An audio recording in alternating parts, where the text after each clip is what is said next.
Pozdravljeni, z vami sem Minka Marija in danes odgovarja na vprašanja v povezavi s hujšanjem, glikemičnim indeksom, večerjami, v glavnem in kako počistiti. Recimo, potrebo imam potem, da se ubijem s hrano. To je za vse tiste, ki imate neprestano željo po sladkorju, ko enostavno se ne morete ustaviti. Ko začnete jesti, bi, tako kot je rekel včeraj gospod, je rekel, jaz bi požrl še vrata od hladilnika, ne samo kar je v hladilniku. V glavnem, če gremo najprej na hrano, potem pa, ko bomo predelali hrano, pa gremo na podzavest pa na vzorce. Prvo vprašanje je povezano s tem, zmrznjena zelenjava. Koliko ima glikemični indeks? Lahko to uživate za večerjo, kakšni kombinaciji. Absolutno zmrznjena zelenjava jo lahko uporabljate, ampak bolj kot jo kuhamo, več sladkorja se izlušči. Recimo, če kupite zmrznjeno vrečko zelenjave, kjer imate noter korenček, pa grah, pa kaj se še dobi, pa meni se zdi cvetača skupaj. V glavnem, jaz vam govorim iz svojih izkušenj. V trenutku se mi zdi, da je ta zelenjava prekuhana in nastane kot en poc. Sploh korenček ima zelo visok glikemični indeks in če berete knjigo tudi z ogljikovimi hidrati ste zasvojeni, notri piše, da dejansko pri ljudeh, ki smo občutljivi na sladkor, celo brokoli, sveže kuhan, ima preveč sladkorja. Se pravi, ko ga ohladim, postane škrob neprebavljiv. Ravno tako škrob v krompirju ali pa v repi, ko je ohlajena ali pa rdeča pesa, postane neprebavljiv. No, zdaj, če pogledamo mi glikemični indeks, recimo, če gledamo repo. Repa ima glikemični indeks 85, tudi korenček, kuhan korenček ima glikemični indeks 85. Potem, če gledamo pa brokoli, brokoli svež ima samo 15, ampak bolj kot ga kuhamo, bolj postaja tak pocast in ta poc je v bistvu pač nič dobrega za naše telo. Ko mi ta živila, sploh pa krompir, ki ima pa glikemični indeks lahko tudi kar 95, recimo, če ga sveže kuhanega ali pa sploh pečen krompirček uporabljamo, uživamo. Zdaj, za tiste, ki malo veste o glikemičnem indeksu, vse, kar je po 30, je za hujšanje. Vse, kar je od 30 navzgor tam do 60, če majčkeno kombiniramo zdravo hrano, kakšne beljakovine zraven, ostane sladkor v ravnovesju. Kar je pa od 60 navzgor, je pa tako, kot da bi žlico jedli sladkor.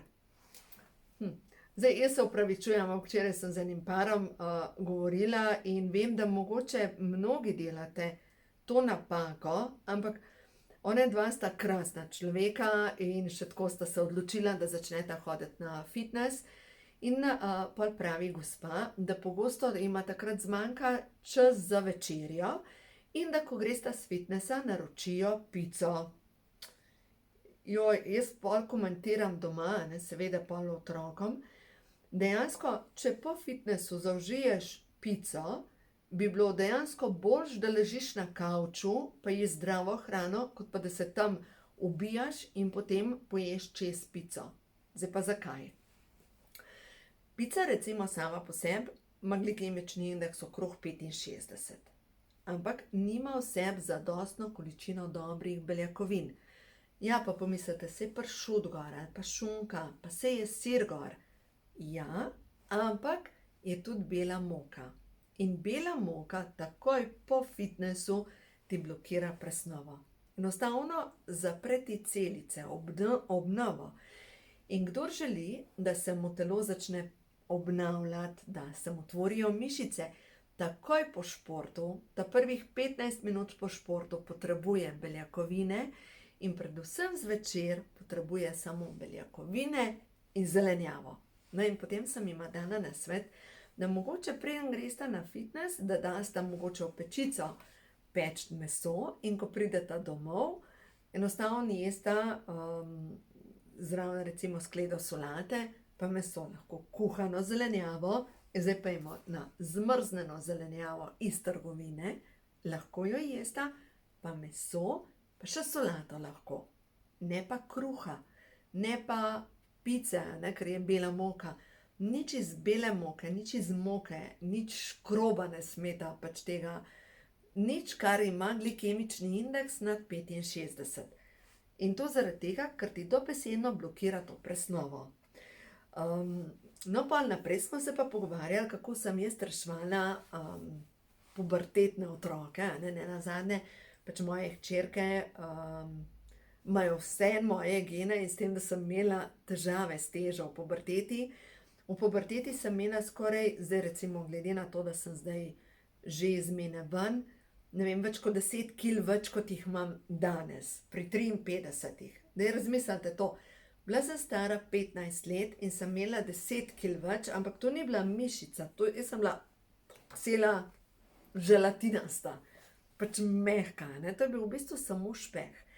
In jaz sem potem hujšala na princip manj žri in ker sem delala tihi samomor, sem v bistvu bruhala hrano, sem imela bulimijo in seveda o tem nisem nikomur govorila, ker je pač to nekaj sramotnega, da priznaš, da si imel težave. Ampak težave imamo na nek način vsi.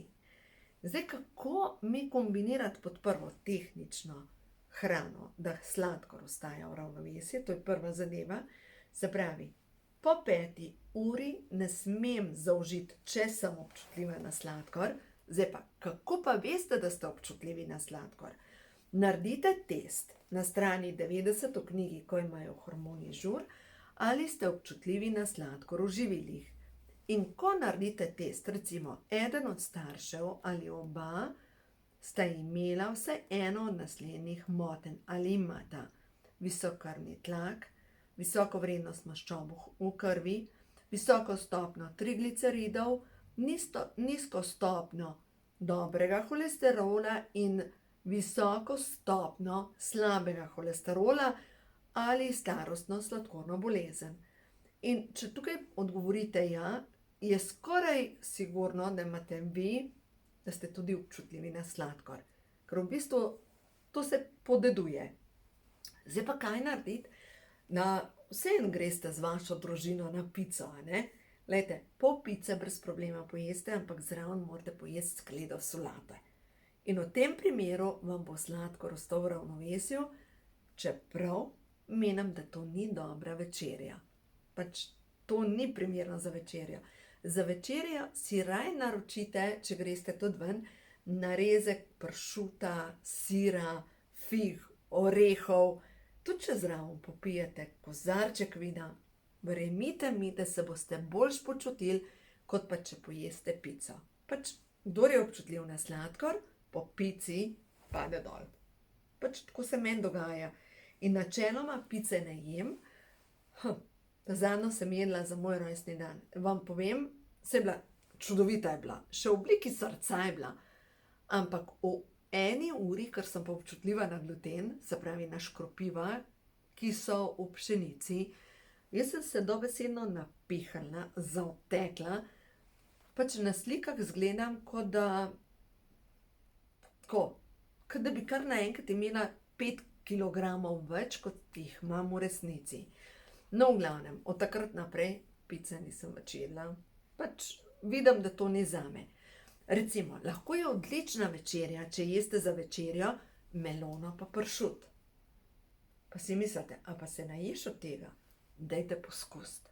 Boste videli, probajte melono pa pršut.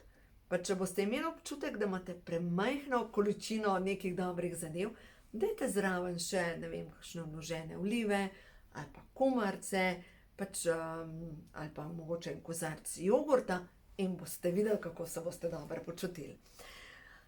Tako da v glavnem, zdaj pa kako otroku pomagati pri tem, če se začne na začetku pubertete rediti. Glejte, v tem primeru naredite to, kar sem jaz naredila pri mojih otrocih.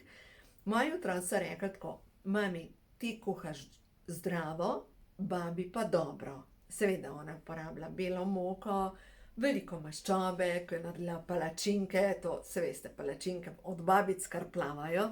Jaz sem jih delala iz polnozrnate moke, normalno, da so bile tiste bolj mastne, bolj žmohne, veliko bolj dobre na okus.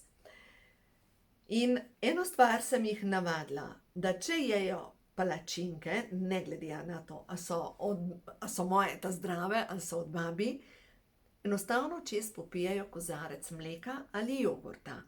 In vam povem, vse tri so šle čez puberteto, brez da bi se zredile, brez da bi imele težave s težo, čeprav sem jaz imela velike težave s težo. No, potem naslednja zadeva, sploh za tiste, ki ste v službi, je nujno potrebno, da razumete tudi, kako kosilo kombinirati, oziroma, ko pridete zvečer domov. Problem je, če se najeste belega kruha, če se najeste belih testenin, riža belega, naenkrat se zgodi, da se enostavno napihnete. In vemo, da če jemo zvečer take zadeve, jaz vam govorim iz svojih izkušenj, meni se je dogajalo tako, da sem potem šla pogledati, če imamo kaj sladkarij. Samo eno. Na način sem se sama sabo pogajala, se ne bom toliko velik. Ampak en piškot, pa še enega, pa imaš pa že slabo vest, ampak še enega poješ, si rečeš, nič bom jutara, ne? In potem sem sama sebe obtoževala, spet sem izdržala. Ne vem, mogoče se tudi vam to dogaja. V glavnem pomembno je, zvečer lahko jeste kuhano zelenjavo, lahko jeste svežo zelenjavo, lahko jeste beljakovine in da ne boste odkrivali toplo vodo, kje so sploh beljakovine. A veste, kaj mi je enkrat rekla ena gospa? Rekla, midva z možem toliko dobro jeva. Da sem toliko zdravo skuhala, sem naredila polnozrnate špagete v smetanovi omaki. In jo vprašam, kje so pa tukaj beljakovine? Pa reče, smetana. Ne, smetana je mlečni izdelek, ki je maščoba. To ni beljakovina, da se razumemo. Beljakovine bi bila v tem primeru, če bi na vrh dala skuto, če bi, ne vem, če bi naredila en file lososa, pa zraven še to kombinacijo, čakajte, vam bom pokazala. Dejansko sem jaz sama tako kuhala, tudi takrat, ko, lejte, recimo na ta način. Imaš bele testenine, pa imaš smetanovo omako, ampak zraven pa daš še, mi smo rekli temu, pečeni meski. Kaj sem naredila? Enostavno piščanca sem dala samo v polnozrnato moko in samo popekla. No, zdaj se prehranjujemo še drugače, kot smo se prehranjevali, zato ker sta ta mali hčerki pač ne jesta mesa in pa logično drugače kuhamo. Ampak takrat, v dobi odraščanja, dejansko te pečeni meski so bili tiste, kar so pol na koncu otroci kar tako jedli z rokam in je to. Pač otroci potrebujejo beljakovine. Zdaj pa, kako pa pomagati otroku oziroma kaj pa narediti v tem primeru, če otrok ne mara mesa, če ga izloča? Recimo, lahko naredite za večerjo zelenjavno omleto in noter date en jajček, recimo. Lahko pač palačinke, ampak pazite, naj bo mleko iz mlekomata ali pa greste k kmetu iskat mleko, ker to trgovinsko mleko, ki ima 3 mesece ali več rok uporabe, pač nažalost ni dobro živilo. Kako lahko še pomagate otroku, sploh če je v dobi odraščanja? Ne vem, mogoče mu date šejk, recimo jaz sem pri mojih puncah, pač tam imam te Now Life shake, pol vrečke sem zmešala za vse 3, pa sem jim zvečer razdelila, pa smo pol tam okrog 9, 10 ure, so popile še šejk. Ker vemo, da otroci imajo obdobja rasti. Enkrat raste, pa potem ne raste, pa spet raste, pa spet ne raste, In takrat, ko otroci rastejo, takrat rabijo večjo količino beljakovin, rabijo dobre vitamine, pač rabijo več, zato ker rastejo. In potem, ko odrastejo, so potrebe čisto drugačne. Tako da v glavnem, glejte, še ena stvar, kar sem se jaz držala, ko so bile moje punce majhne, je to, kar smo kupovali, to smo jedli. Se pravi, če sem jaz kupila nezdravo hrano, smo jedli nezdravo hrano. Če sem kupila zdravo hrano, je bila zdrava hrana v hladilniku in pač to se je jedlo. Zdaj mogoče pomislite, kaj pa kakšen čokolino. Glejte, ni to slaba zadeva, sploh ne. Pa domače mleko, verjemite mi, da je to veliko boljša zadeva, kot pa tiste krogelce, veste, ko krave letijo pol po zraku, kaj je reklama. Saj ne vem, ali še ista reklama ali ne. Ampak v glavnem, Čokolina je še vedno boljša zadeva, kot pa vse tiste čokoladne kroglice. Sploh ne vem, kaj je tam noter pametnega, po moje nič. No, zdaj pa gremo naprej.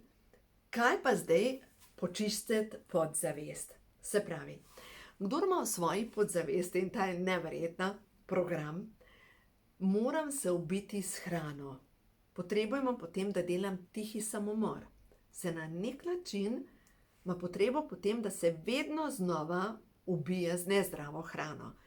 Ja, ponavadi taki ljudje meni rečejo, ja, jaz nimam časa. Veste, čas je relativna zadeva, a ne? Jaz zase pravim, da čas imam za vse tisto, kar je v mojem življenju pomembno. In če zase nimam časa, pomeni, da jaz sama sebi res nisem pomembna.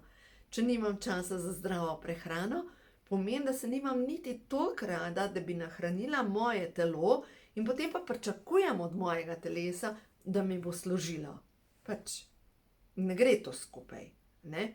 Nimam časa.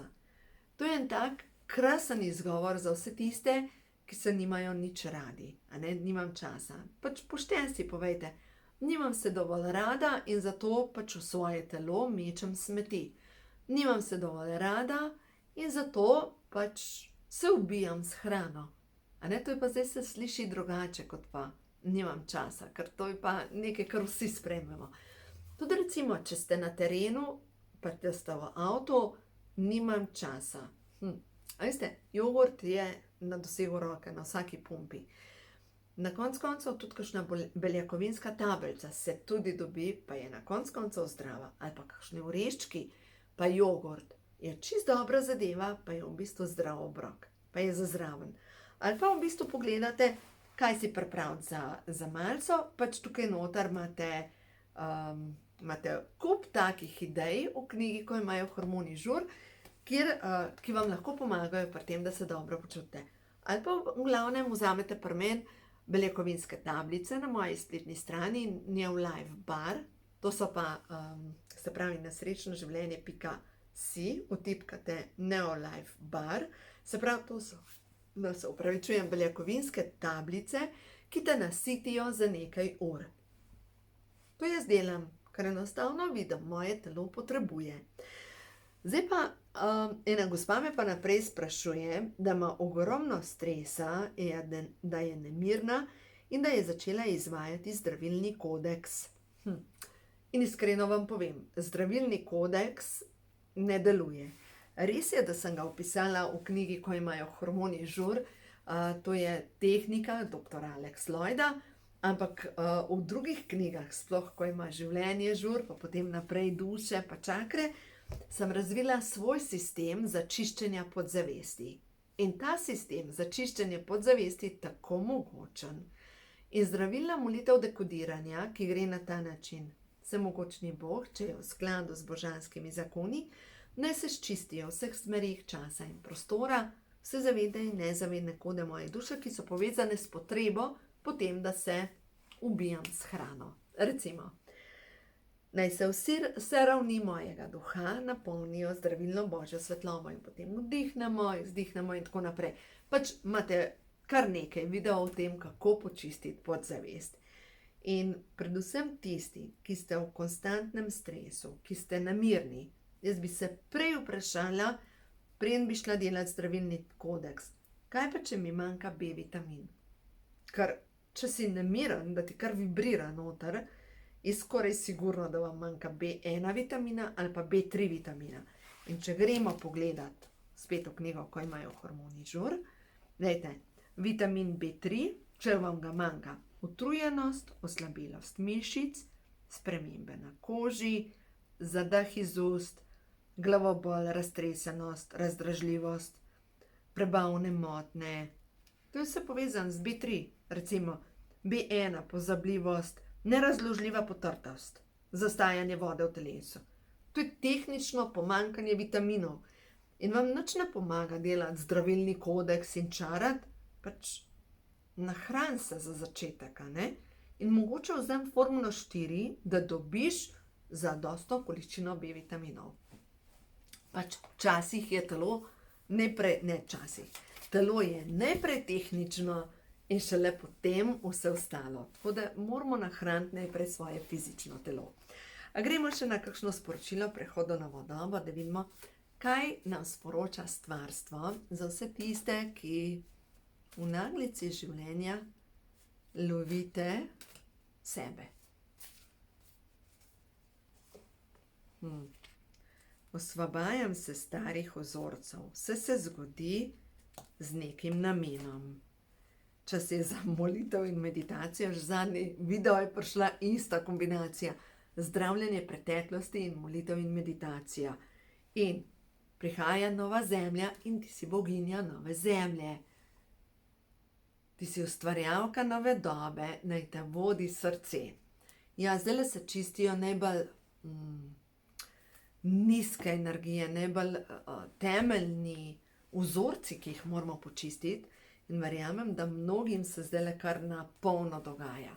Ampak življenje nas uči. Življenje nas uči zgraditi svojo vrednost. Življenje nas uči postaviti meje in predvsem življenje nas uči, da je čas za ljubezen do sebe. Tako da uživajte, vse dobro vam želim. Ja, in uživajte najprej v zdravi hrani.